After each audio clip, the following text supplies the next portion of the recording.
अच्छा, मेरे जानने वाले और बहुत सारे दोस्त जो है ना वो मुझे इनबॉक्स कर रहे हैं कि आपने लाहौर इमिग्रेशन को कैसे क्लियर किया। तो मैं आपको यहाँ पे ना 1-2 टिप्स देना चाहूँगा। अगर तो आप एक फ्रेश पासपोर्ट है ना, तो कभी भी अकेले सफ़र ना करें भाई, बहुत सारी क्वेश्चनिंग होती है और पॉसिबिलिटी है कि आपको जो है ना वो ऑफलोड कर देंगे।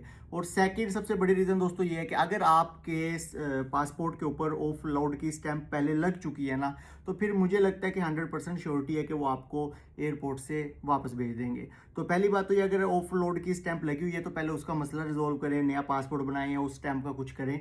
लेकिन अगर आप एक फ्रेश पासपोर्ट है तो बेहतर ये है कि अकेले ट्रैवल ना करें। उसके लिए बेहतर ये है कि आप किसी ग्रुप के साथ ट्रैवल करें, तो इजीली आप जो है वो इमिग्रेशन क्लियर कर जाएंगे। इसके बाद जो है तो फिर आप किसी भी कंट्री में चले जाएं, कोई इशू नहीं होगा।